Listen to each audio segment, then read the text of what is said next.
Welcome back to the Science of Happier Work with Happiness Means Business. I'm one of two managing partners at Happiness Means Business. My name's Jackson Kirchis, and I'll be hosting today. So what we're going to talk about, you may have seen the title of this episode or heard the title of this episode, is Resolutions and Changes to Be Happier at Work. So what this is really about, maybe this would have been a better fit for the first week of January, but I tend to think in the new year, a lot of times we may think something to the effect of, I want to be happier at work. And we probably don't use that language. We might say, I want to enjoy my work a little more. I want to reduce my stress, or I want to have better work-life balance. All of these things are kind of under this umbrella that Paul and I talk about of happiness at work and happier work, and how ultimately that fuels performance. So I thought in this episode, I would get into a practical model of how to actually enjoy your work more, be happier at work, get better work-life balance, etc. And the reason that I say it applies to all of those different things is because there's really an essential principle or an essential mechanism underlying all of those things, which is, how do we change behavior? How do we go from knowing to doing? Because when it comes to enjoying work more, I think maybe 80% of the time, we tend to know what we should do, don't we? So it's like, I need to manage my stress better. I need to just feel more engaged and energized at work. I need to make better relationships with some of my colleagues. I need to leave the office early or whatever. All these different things. And the question usually is like, well, how do I actually get myself to do those things consistently? Because it's February 8th by now. If you're like probably 90% of people out there that have New Year's resolutions, many of them are maybe not going according to plan. So I'm going to teach in this video a simple model for behavior change, and then I'll introduce 2 or 3 habits that I might suggest that you begin to implement as you think about optimizing your experience at work. So how do we change behavior? So I'm going to share with you an acronym that I find very helpful, and that's MAP. It's kind of like a map, right? What does a map do? It gets you from where you are to where you want to go. So the M means motivation, A means action, and P means proof. And what you have with this model is it creates what I call a positive spiral or positive feedback loop that leads to sustained behavior change. So the M is motivation. And now, importantly, I often say when I'm giving talks or I'm training leaders, I say, I am not a motivational speaker. I'm a behavioral speaker, because I'm not just here to inspire you and pump you up and get you excited, and then 2 weeks later, nothing happens. I'm here to help you take some initial motivation and then engineer new behaviors that actually last, because that ultimately is what changes your results and changes your quality of life. So the M is motivation, though, because motivation is still essential. We need some motivation to do the things that we set out to do. And the first point when it comes to motivation is it needs to have a relationship to our identity, how we see ourselves. And the reason for this is that behaviors that are incongruent with the self do not last. So here's a really simple example. Think about this. Someone offers me a cigarette and I say, no, thanks, I'm not a smoker. Or I say, I'm trying to get a little better about that. I think I'm good. Or maybe someone offers me a piece of chocolate cake or some ice cream. And I say, I don't eat that. Or I say, oh man, I'm really trying to eat a little healthier right now. You get the idea. So the first one is, I see myself, my identity, as I am not a smoker. I do not eat this way. Whatever. I sometimes say I am statements are some of the most powerful statements we can make. And I think back about a story of a friend of mine in college. So he was in high school, I think he was a state champion, a really high level swimmer, very competitive league, would be 2 hours in the pool every morning at like 5 a.m. And when he was in college, he was struggling to get back in shape. And I thought, just from like a psychological perspective, this is incredibly interesting. How is it that this guy that could get in the water every day at 5 a.m., freezing cold, swim for 2 hours, and now he's struggling to go to the gym for 30 minutes? Like, how does that work? And I realized that a lot of it had to do with language and perceptions. So he would say things like, and he's now a college student at this time, he'd be like, yeah, I kind of need to get in shape again, or yeah, I should probably start working out a little more. Now, in high school, what do you think his identity was? Well, he was an athlete. So for a college student who wants to maybe get in shape, it's kind of maybe acceptable to not prioritize exercise. For an athlete, an elite competitive athlete, there's no question. It's like you're going to get up and you're going to go to the gym. So I hope that doesn't sound too cliche, but I think it's really important that you tie it to an identity in a way that's emotionally compelling for you. I mean, at the last retreat, I was talking about this little exercise I was doing with one of the participants a military commander, and he said, yeah, I want to, when I come home from work, a lot of times I'm carrying stress with me. So the habit that I want to work on is when I walk into the door, I will generate some positive emotion that spreads through the family. So maybe I go give my daughter a kiss, or give her a hug, or go greet my wife, or give her a compliment or something. And we were talking about the motivation and how it relates to your identity. And I'm just like, who do you want to be? You've told me earlier that you want to be a father, you want to take care of your family, you want to be an example for them. And I said, so what are the consequences if you do not do this? If you do not live up to the identity you claim, what are the consequences? 1 year from now, 2 years from now, 3 years from now, 4 years from now, when you don't have a quality relationship with your children and you have failed to be an example of the type of person you want them to become. And it's like, you can feel how that changed, can't you? Just talking about it. Like, that was a little more intense, wasn't it? And I didn't do it to obviously like hurt this guy. We were talking through it. But you can see how when you take what is some sort of habit or saying, I want to be better at this, and you actually start to tie it to emotional consequences that deal with your core identity and how you see yourself and what you value, there's a whole lot more juice, isn't there, just now, than to say, oh yeah, I think when I come home, I want to be more positive, to tying that thread to say, do you want to be the type of parent that your children look up to and respect? So this first piece, where does motivation come from? It is finding a why that relates to your identity, and you have some emotional congruence.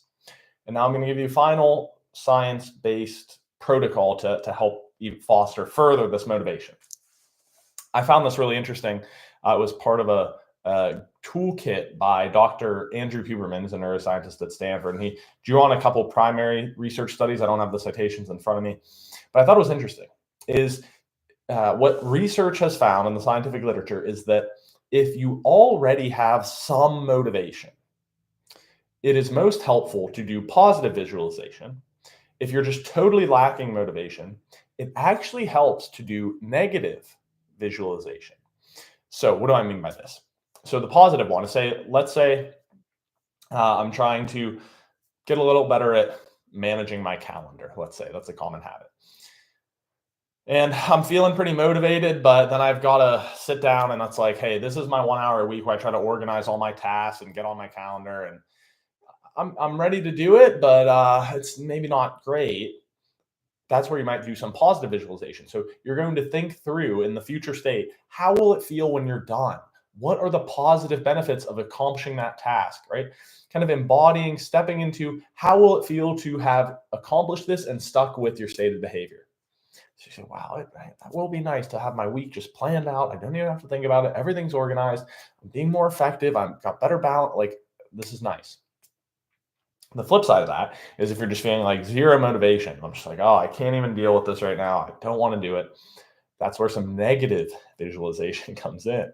So what are the consequences of, we'll just run with that same example, of not getting your calendar organized? Well, if I don't do this, what's going to slip through the cracks? I mean, is it going to be an important meeting with my boss that was the one thing away from me getting promoted? Was it going to be that my son's soccer game that I was supposed to go to? Was it going to be that follow-up conversation on a really important sale that I've been working on? And I mean, what are the consequences to a few months out, a year out of missing this time and be scrambling? And I'm always up my head like, do I have to do this? Do I have to do this? Should I be? and I have no idea what's going on, and I'm so much stress and frustration and missed opportunity. And that's negative visualization. So we begin with anchoring this to a kind of a core emotional identity and set of values. Even if your behavior, and I think it's important to point out, even if you're watching this video and you're thinking, oh, there's maybe a small behavior I'd like to improve or something, or I want to leave the office a few minutes earlier, get a little better work-life balance, you can still tie it to a really important statement of identity about who you want to be, how you want to show up in the world, what you value, and then, of course, supplementing that with the positive and negative visualizations. So that is the first piece. Now, how do we start to create a cycle around that? Well, it's the next two steps. I said map, meaning motivation, and then action and proof. So I sometimes phrase this as you want to choose who you want to become and then prove it to yourself with repeated actions. So every behavior, you're sort of casting a vote for who you want to become. So I'll say it one more time. You have to choose who you want to become and then prove it to yourself with your actions. And this is actually grounded in the psychological theory of self-efficacy. So self-efficacy was pioneered by a gentleman named, last name Bandura, as a psychologist. I don't remember his first name. I think it was Albert. But he started to look at this, and you start to see it's this kind of this capacity to follow through on what you say you are going to do. So if you have low self-efficacy, it may be you just tend to not follow through on things generally, or in a specific domain. If someone said, hey, Jackson, you're going to take over as the CEO of Delta Airlines or the COO, I'd have pretty low self-efficacy because I have no effing idea how to do this. Now, if you generally have good systems in place to maintain discipline and stay organized and do the things you commit to doing, you could be said to have, broadly speaking, high levels of self-efficacy, and of course in a specific domain. If every day I run 5 miles, when it comes to cardiovascular fitness and exercise, I have pretty high self-efficacy. Now, the interesting thing is here is that self-efficacy, right, requires some level of proof. So essentially, if we commit to doing a behavior and then we follow through on doing the behavior, that bolsters our self-efficacy. So that's where the A and the P come together. Is we said, who do I want to be? How do I want to show up? I kind of clear on this identity and I have emotional motivation. Now I need to tie whatever this goal or outcome or thing I'm after, this behavior set is, to some repeating action. And as I do that, it's creating proof that I am following through on becoming the type of person I set out to be. Then that increases self-efficacy, and then that increases your identity and motivation, and it creates this cycle. So I drew this before I started this video. I don't know how well you'll be able to see it on the video. So you say, I have my identity, my motivation, my intention about the behavior set or the outcome, and then I actually take one small action, and that creates proof. That's evidence, which then shows, oh, I said I was going to become this and do this. I did it. I have proof. I've just increased my self-efficacy, which is my capacity to follow through on the thing. Then that reinforces my identity, my motivation, my intention, which makes me more likely to take action, which leads to more proof, to more self-efficacy, to more motivation, and boom, boom, boom. That's why I call it a positive spiral. So behavior change is it's on one hand, it is a very complex science. But on another hand, it's really simple as saying, okay, here's what I want to do. Here's who I want to be with an emotionally compelling reason. Now, how can I prove it to myself with small actions? So if you're thinking about something here, or you have something in mind, right, the next step is to create appointments or create recurring behaviors. So it may be, if I want to say, I really want to get better at managing my stress, and I have really strong reasons about how I want to be in terms of as a father or a mother, or as a spouse, or as a partner, as a manager, as a leader. Like, I'm really clear I want to do it. Well, that's not enough. That's not even close. What's the action? I don't know. It could be once a week you go get a massage. It could be every day you spend 10 minutes doing a breathing exercise that helps you to relax. It could be you end every meeting by smiling and saying thank you. I don't know, but how do you operationalize it into an action and then prove it to yourself by following through on that action repeatedly. And that's going to create this spiraling effect. Because remember, it's important to not just focus on the outputs, but what are the inputs or the systems to get there? So once again, I want better work-life balance. Well, you and everyone else, if you have good reasons for it and your motivation to do it, and you visualize what's at stake if you do or don't, well, what are the tangible actions? Okay, well, I need to set up once a week, a weekly review to organize my calendar. I need to turn my phone or my work email on do not disturb every day at 5:30 p.m. I need to time block the most important activities each week for work and for personal life so that I know they're taken care of, and then fill in everything else. There are all these different applications. The important part is you have some tangible action that you can do repeatedly to create that proof, and then you get that map cycle. So why don't I share with you a couple examples of how you could apply this, and I think that'll make this somewhat abstract or theoretical learning about behavior change a bit more practical. I'm going to suggest 3 potential what I might call pillar habits or key habits for happier work. The first is meditation or mindfulness. The second is more rest breaks. And the third is exercise snacks. So I do not recommend you do all 3, but that you consider doing one of these if you can't think of anything.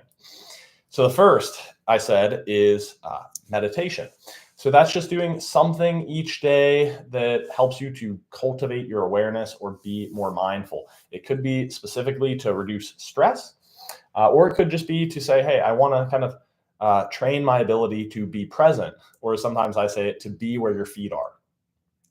So a simple one you may consider, this has been shown by research again at Stanford to be one of the most effective interventions for reducing overall generalized anxiety levels, is a physiological sigh, is the style of breathing, or you may think of it as a meditation, although it's really a breathing exercise.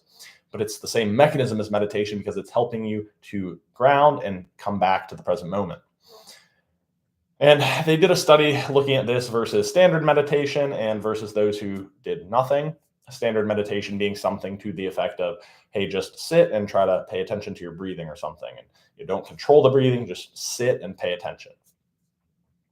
And what they found is that people who practiced this form showed, again, much greater reductions in generalized anxiety and some other measures associated with stress.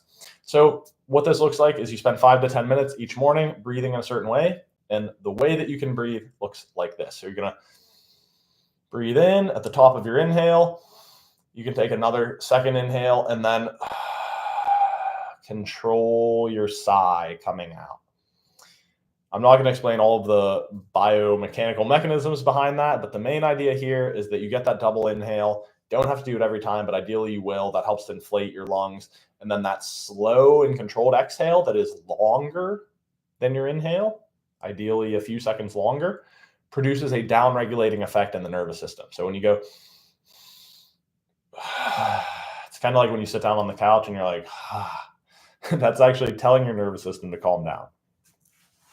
So how would you do this? Well, again, you would tie it. I won't spend too much time in the letter M, but you find your motivation. Why is it important that you manage your stress levels? How do you want to show up for people, etc.? Then your action might be 10 minutes every morning. And then, of course, you follow through on that. You make an appointment with yourself. You do it consistently. That bolsters your self-efficacy, and you're better able to follow through and manage your stress, not just in this context, but in all areas. Another one to consider is 10-minute rest breaks during or after meetings. I thought this study was really interesting. It was from Microsoft, actually. They had like 14 of their employees wear EEGs all day, which if you've ever seen all the wires that are connecting to someone's head and they're dangling down to a machine, it's one of those. So it's kind of like a brain scan. Not the most scientific explanation because brain scans actually use imaging technology, which an EEG doesn't, but you get the idea. You're monitoring people's brain activity. And they had one group do like 4 hours of 30-minute meetings back. And then they had another group do the same thing, changing topics in every meeting, but you did a 10-minute break between each meeting and did a short meditation. And they found that 3 key things, that people in that group that had the 10-minute breaks it helped to reduce the buildup of stress. So it was almost like a reset that diminished the accumulation of stress throughout the day. Another interesting thing is that you have increased ability to focus and engage when you have the breaks. Those in the back to back to back to back to back had decreased cognitive performance. And then finally, they found that those transitions can be a source of high stress. So that kind of people who didn't have breaks, those little windows where you're like back to back in the meetings, you're trying to wrap up the current one and then get into the new one, caused kind of peaks in exaggerated or heightened stress levels. So there's another potential implementation you can consider is adding in 5 to 10 minute breaks in between your meetings. So again, you say, why is that important? What are the consequences, etc.? And then you make a commitment that maybe even adds in, you can change your, it's an interesting hack. In a lot of programs like Outlook, etc., you can change your default meeting time to say 25 minutes. And so that break is automatically built in. A third one to consider is what's called an exercise snack. I thought this was an interesting name, certainly. I won't go too far into the research literature, but it essentially suggests that breaking up your day with even small bouts of exercise, like a 10-minute jog, or sorry, a 1-minute jog up a flight of stairs, or even just soleus push-ups, also known as calf raises, sustained throughout the day, or even things like there's a Stanford researcher named Dr. BJ Fogg who talks about sometimes a tiny habit like after I use the restroom, I will do 10 push-ups. All of these things can have material effects on our health and metabolism. Even our NEAT, which stands for non-exercise induced thermogenesis, very technical word, but it's basically just means how many calories is your body burning when you're not exercising, just your default state. These things, somewhat small, but again, just increasing our non-exercise related movement throughout the day can help to promote just overall health, as well as, of course, kind of the almost simulate longer bouts of exercise. So, of course, traditional long bouts of exercise, you want to aim for about 150 minutes of cardio per week, as well as some resistance training and mobility work is optimal, but you can easily layer in these little snacks, which are going to help you feel more energized, more well-rested, and improve just your overall health. So a few ways you can action that. Say, why is this important? Of course, the motivation. But then you start to think, okay, well, maybe then it's that BJ Fogg recipe of after blank, I will blank. So after I end a meeting, I will stretch for 30 seconds at my desk. After I use the restroom, I will do 10 push-ups. After I refill my cup of coffee, I will do one jog up the flight of stairs, whatever. You can start to see how you can layer these in to just break up your day. And as I've heard some people say, sitting is the new smoking. So these can help you again to just be a little bit more active throughout the day without taking up a ton of your time. So in this video or in slash podcast, depending on how you're watching it, my hope is that at the end here, I've stimulated some food for thought. What are a few very, very simple and easy key habits that can have a fairly profound effect on your quality of work or your quality of working life? Of course, those being mindfulness as an option, rest as an option, and exercise snacks as an option. But then I hope more broadly speaking, at the beginning of the video, you have digested this kind of map model, which means, okay, if I want to actually follow through on a resolution or a commitment, whether it's at work or otherwise, I need to have some motivation, which means tying it to how I see myself, my core values, my identity, and it needs to be emotionally compelling. And then I need to make that into tangible actions, set an appointment with myself, set a date with myself. What does it actually look like to operationalize it into behavioral terms? And then you do those actions to create proof that you are in fact following through on what you said you were going to do. And that reinforces your motivation and your identity and your intention, which then leads to more action and more proof and more self-efficacy. And you have this wonderful upward spiral and compounding effect. So I hope you enjoyed this episode. We always on this show sometimes have guests, sometimes go in depth on research, sometimes just more general like this. But really what the common thread is that we want to get you practical tools to be happier at work.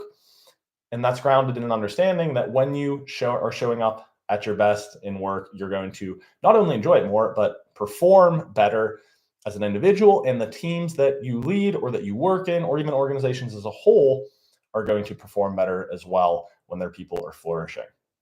So that's all for now. I'll see you back here in a few weeks.